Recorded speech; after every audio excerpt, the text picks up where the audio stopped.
Hello hi. तो अब हम शुरू करने जा रहे हैं एक्सरसाइज 1.3 के लिए कुछ बेसिक कंसेप्ट। इस कॉन्सेप्ट में हम बताएंगे रियल नंबर का डेसिमल फॉर्म के बारे में, जो डिफरेंट नेम्स होते हैं। तो सबसे पहले हम लोग जानेंगे कि रियल नंबर किसे बोलते हैं। तो जानते हैं हम लोग रियल नंबर जो होता है वह कलेक्शन होता है। पहला हम बोलें तो रेशनल नंबर का, और दूसरा बोलें तो इरेशनल नंबर। तो जानते हैं रेशनल नंबर उसको बोलते हैं जो p/q के फॉर्म में रहेगा, और इरेशनल नंबर उसको बोलते हैं जो p/q के फॉर्म में नहीं रहेगा। और जो p/q के फॉर्म में रहेगा जिसमें q क्या हो, जीरो ना हो। तो हम जानते हैं अगर p/q के फॉर्म में रहेगा तो अगर इसको डेसिमल फॉर्म में कन्वर्ट करेंगे तो क्या क्या रिजल्ट्स आएगा, उसी के बारे में हम लोग पढ़ेंगे। तो सबसे पहले कुछ डेफिनेशन हम लोग पढ़ लेते हैं। तो सबसे पहले हम लोग पढ़ेंगे टर्मिनेटिंग डेसिमल। टर्मिनेटिंग डेसिमल तो हम जानेंगे कि वैसा डेसिमल जिसका टर्मिनेट हो, मतलब अगर डेसिमल फॉर्म में अगर कन्वर्ट किए कोई भी रेशनल नंबर को, तो अगर वह टर्मिनेट कर जाए, रुक जाए, तो उसे क्या बोलेंगे हम लोग, टर्मिनेटिंग डेसिमल। तो इसका एग्जांपल समझते हैं। 1/5 लिखा है, तो अगर 1/5 लिखें तो 5 से डिवाइड करेंगे 1 को, तो डिवाइड नहीं होगा तो यहाँ क्या करेंगे, जीरो। जब जीरो देंगे तो जीरो पॉइंट हो गया, तो 5 2 जा 10, यहाँ बस ये जीरो, रिमाइंडर आ जाए जीरो। और ज्यों ही रिमाइंडर जीरो आ गया, इसका मतलब मेरा क्या हो गया, 2 के अब आगे और नहीं बढ़ेगा। इसका मतलब इसको डिवाइड करेंगे तो क्या 0.2, इसको डेसिमल में कन्वर्ट किए तो पॉइंट के बाद कुछ नंबर आने के बाद क्या हो गया, वह टर्मिनेट कर गया, रुक गया। तो ऐसा नंबर को हम बोलेंगे टर्मिनेटिंग डेसिमल फॉर्म। इसको किस फॉर्म में बोलेंगे कि यह किस फॉर्म में है, तो यह टर्मिनेटिंग डेसिमल फॉर्म में है। अब दूसरा टर्म को समझते हैं, रिपीटिंग डेसिमल। रिपीटिंग डेसिमल मतलब अगर रेशनल नंबर को अगर कन्वर्ट किए डेसिमल फॉर्म में, तो अगर वह टर्मिनेट ना करके वह रिपीट कर गया तो उसे क्या बोलेंगे हम लोग, रिपीटिंग डेसिमल।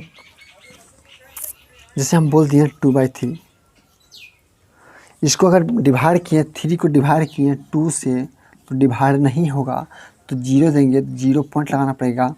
तो 3 6 जा 18 हो गया, और बच गया 2। फिर जीरो लिखेंगे तो हो गया मेरा 20, और 3 6 जा 18, फिर बच गया मेरा 2।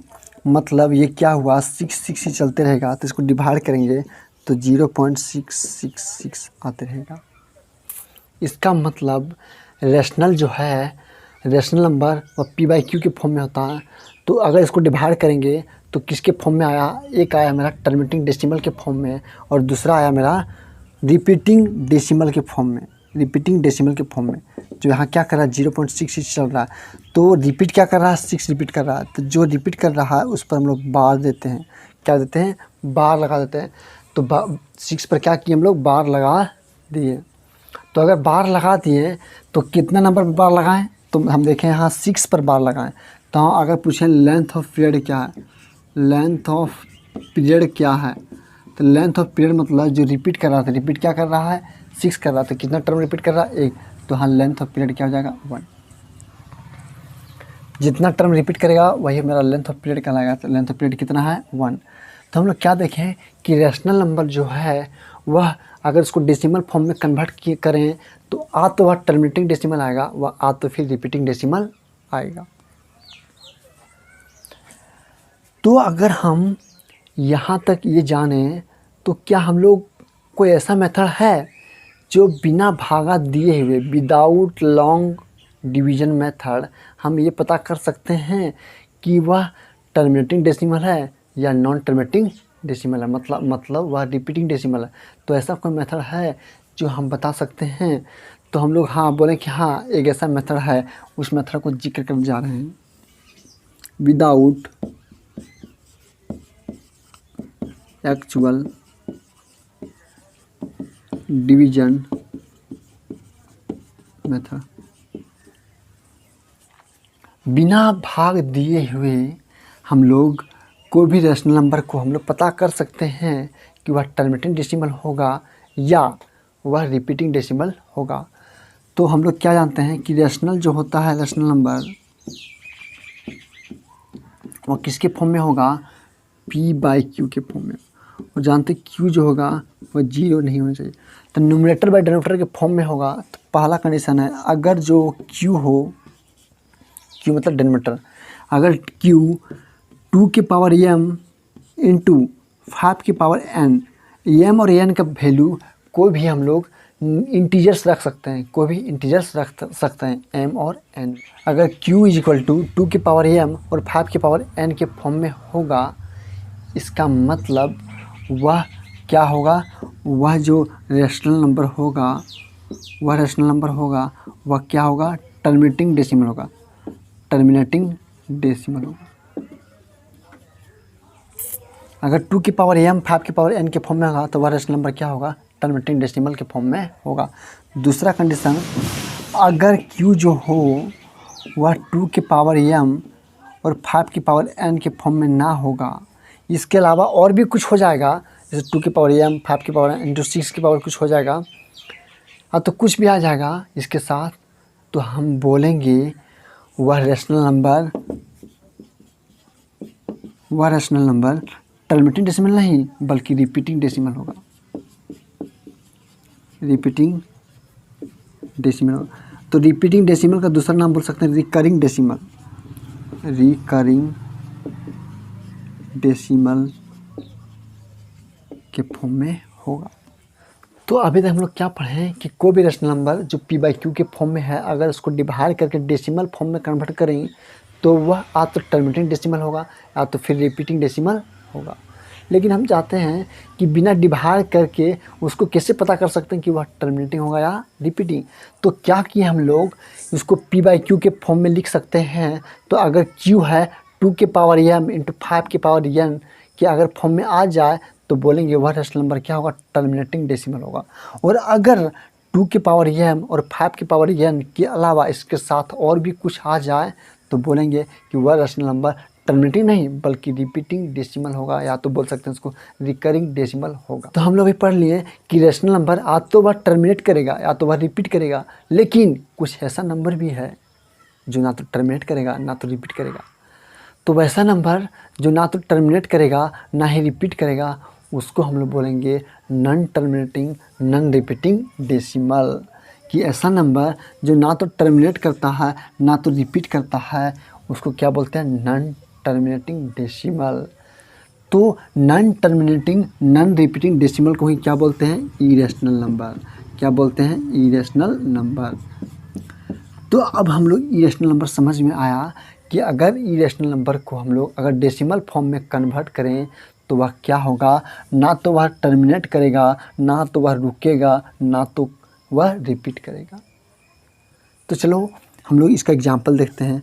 तो एग्जांपल अगर लेते हैं 0.01 001 001 401 ... तो यहाँ क्या देखें कि यह ना तो रिपीट कर रहा है ना तो यह टर्मिनेट कर रहा है। दूसरा इसका लेते हैं 0.110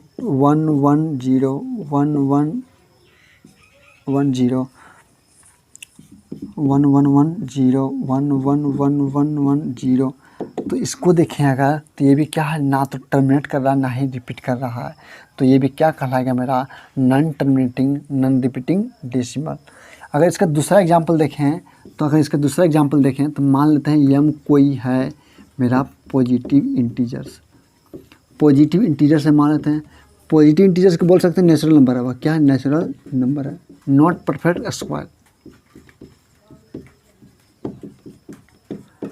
m क्या है, मेरा परफेक्ट स्क्वायर नहीं है, और वह क्या पॉजिटिव इंटीजर्स है और वह परफेक्ट स्क्वायर नहीं है। तो अगर वह परफेक्ट स्क्वायर नहीं है तो अगर रूट m निकालते हैं तो वह क्या होगा, इरेशनल नंबर। वह होगा इरेशनल नंबर। हम कैसे जानेंगे कि इरेशनल नंबर होगा, एग्जांपल के थ्रू समझते हैं कि √2। तो 2 एक क्या है, पॉजिटिव इंटीजर है, और जो 2 है वह परफेक्ट स्क्वायर नहीं है। तो √2 किए तो वह क्या होगा, इरेशनल नंबर। √3 करेंगे तो क्या हो जाएगा इरेशनल नंबर। अगर रूट 4 बोलें तो ये तो पॉजिटिव इंटीजर्स है लेकिन ये परफेक्ट स्क्वायर है। 4 क्या है, एक परफेक्ट स्क्वायर है, इसलिए 4 जो है हम इसको नहीं बोलेंगे इरेशनल नंबर।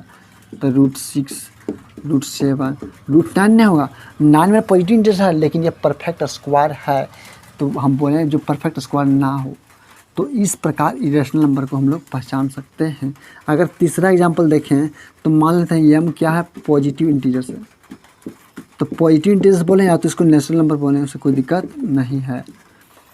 और m क्या है, नॉट परफेक्ट क्यूब, ये परफेक्ट क्यूब नहीं है, किसी का ये क्यूब नहीं रहना चाहिए, नॉट परफेक्ट क्यूब। तब अगर हम क्यूब रूट m लिखें, क्यूब रूट m लिखें तो अभी वह क्या होगा, इरेशनल नंबर होगा। तो अगर बोलें क्यूब रूट ऑफ 2, अगर हम बोलें क्यूब रूट ऑफ 2 तो इसका जो वैल्यू होगा वह क्या होगा, non repeating non terminating. Cube root of 3 तो इसका वैल्यू होगा नॉन रिपीटिंग नॉन टर्मिनेटिंग। लेकिन अगर बोल दिए हैं क्यूब रूट ऑफ 8 तो जानते हैं 8 किसका होता है, 2 का, इसलिए हम बोलें कि m का वैल्यू ऐसा रखो, m का वैल्यू ऐसा रखो जो क्या हो, नॉन परफेक्ट क्यूब हो, इसलिए हम नहीं बोल सकते हैं। इसलिए हम 8 को नहीं बोलेंगे कि वह इरेशनल नंबर है। तो हम बोले इरेशनल नंबर कौन होगा, कि वैसा नंबर जो पॉजिटिव इंटीजर्स होगा और जो परफेक्ट क्यूब नहीं रखता हो, अगर उसका क्यूब रूट लिखें तो वह क्या होगा, इरेशनल नंबर होगा। और कुछ नोट पॉइंट और है कि अगर पाई बोलें, वह पाई जो है इसका एग्जैक्ट वैल्यू 22/7 नहीं होता है, 22/7 इसका एग्जैक्ट वैल्यू नहीं होता है। इस पाई जो होता है वह डेसिमल फॉर्म में होगा। अगर इसको हम लोग लिखें तो वह क्या होगा, non terminating non repeating decimal, इसलिए इसको क्या बोलते हैं हम लोग, इरेशनल नंबर। क्यों, क्योंकि it is non terminating non repeating decimal. तो अब देखते हैं इरेशनल नंबर का कुछ प्रॉपर्टीज़। तो इरेशनल नंबर का कुछ प्रॉपर्टीज़ देखते हैं। तो पहला प्रॉपर्टी देखते हैं कि अगर एक रेशनल नंबर है और दूसरा इरेशनल नंबर है, अगर दोनों को जोड़ते हैं तो उसका रिजल्ट हमेशा क्या आएगा, इरेशनल आएगा। एग्जाम्पल से देखते हैं कि 2 क्या है, एक रेशनल है, और रूट 3 क्या है, इरेशनल है। अगर दोनों को जोड़ें तो ये क्या आएगा, इरेशनल आएगा। जुड़ेगा भाई, 2 + √3 होगा, जुड़ेगा नहीं, बस यही पूरा आ जाएगा, यही क्या कहलाएगा, पूरा इरेशनल कहलाएगा। दूसरा देखें कि अगर रेशनल है और दूसरा इरेशनल है, उसको अगर घटाएं तो वह भी क्या होगा, इरेशनल होगा। इसका एग्जांपल इसी तरह हो जाएगा। तीसरा अगर देखें प्रॉपर्टीज़, तो एक रेशनल है और दूसरा इरेशनल है, अगर गुना करें तो उसका भी क्या है, इरेशनल, मल्टीप्लाई करने पर भी क्या होगा, इरेशनल। जैसे 3 है, एक रेशनल है, और √5 है जो इरेशनल है, अगर दोनों को मल्टीप्लाई किए तो मेरा रिजल्ट आया 3√5, तो ये भी क्या मेरा इरेशनल है। जब भी एक इरेशनल आ जाए, जब तक एक इरेशनल रहेगा तब तक पूरा टर्म इरेशनल बन जाएगा। अब आते हैं चौथा, अगर एक रेशनल है और उसको डिवाइड किए इरेशनल से, या अगर इरेशनल में डिवाइड किए रेशनल में, तो उसका भी रिजल्ट क्या होगा, हमेशा इरेशनल होगा। जैसे अगर 3 को डिवाइड किए √5 से, तो ये पूरा क्या कहलाएगा, इरेशनल। जब तक इरेशनल टर्म रहेगा तो वह पूरा टर्म क्या कहलाएगा, इरेशनल। आते हैं पांचवा प्रॉपर्टीज में कि अगर एक लेते हैं इरेशनल और दूसरा भी लेते हैं इरेशनल, अगर दोनों इरेशनल रहे, अगर जोड़ते हैं तो उसका रिजल्ट इरेशनल भी आ सकता है या तो फिर रेशनल। तो अगर 2 इरेशनल को जोड़ते हैं तो इरेशनल आना एक सिंपल बात है, लेकिन अगर रेशनल आ जाना, ये तो हम लोग को एग्जाम्पल थ्रू से ही समझ सकते हैं कि रेशनल कैसे आएगा। तो अगर लेते हैं 2 + √3 और दूसरा लेते हैं 2 - √3, इसको अगर हम जोड़ते हैं, इरेशनल है, ये भी क्या इरेशनल है। तो अगर जोड़ते हैं तो देखते हैं +√3 - √3, तो जो रेशनल टर्म था कट गया, तो क्या बच गया, 2 2 4 रेशनल टर्म बच गया। ये रेशनल टर्म कट गया तो क्या बच गया, रेशनल टर्म। तो अगर 2 इरेशनल को जोड़ेंगे तो रेशनल आ सकता है। छठा देखते हैं कि अगर 2 इरेशनल लेते हैं, इरेशनल को घटाने पर वह इरेशनल भी आ सकता है और रेशनल भी आ सकता है। तो इसको एग्जांपल समझते हैं कि इरेशनल तो आना सब ठीक है, अच्छी बात है, लेकिन रेशनल किससे आएगा। तो अगर लेते हैं 2 + √3 और एक लेते हैं 1 + √3, इसको सब्ट्रैक्ट करते हैं, ये भी इरेशनल है, ये भी इरेशनल है। तो इसको अगर सॉल्व किए तो क्या होगा, 2 + √3 -1 हो गया, माइनस प्लस माइनस माइनस √3 हो गया, प्लस √3 माइनस √3 कैंसिल हो गया, और 2 में से 1 गया तो 1, तो ये क्या है, इरेशनल। हम लोग क्या देखें कि अगर घटाते हैं 2 इरेशनल को तो जो भी इरेशनल पार्ट है, इरेशनल नंबर है, वह क्या होगा, कैंसिल हो गया। जब इरेशनल कट गया तो क्या बची, इरेशनल। अब आते हैं 7, तो 7वां देते हैं कि अगर 2 इरेशनल लेते हैं, उसको अगर मल्टीप्लाई करते हैं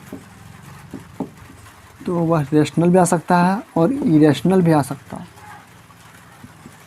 एग्जाम्पल से देखते हैं कि लिखा है √3 और दूसरा लिखा है 2√3, तो ये भी इरेशनल है और ये भी इरेशनल है। अगर दोनों को मल्टीप्लाई किए तो यहाँ 1 है, तो 1 2 × 2 हो गया, और √3 क्या हो गया, 3 हो गया। हम जानते हैं √x × √x क्या होगा, वैल्यू x, तो 2 3 × 6, तो ये क्या आ गया, इरेशनल। इसमें क्या हुआ कि 2 इरेशनल मिलकर एक रेशनल बन गया, इसी कारण इरेशनल पार्ट हट गया, तो मेरा क्या बच गया, रेशनल। अब आते हैं 8वां कि एक लेते हैं इरेशनल और दूसरा लेते हैं इरेशनल। अगर दोनों को डिवाइड करें तो वह रेशनल भी आ सकता है और इरेशनल। तो रेशनल कैसे आएगा उसको देखते हैं।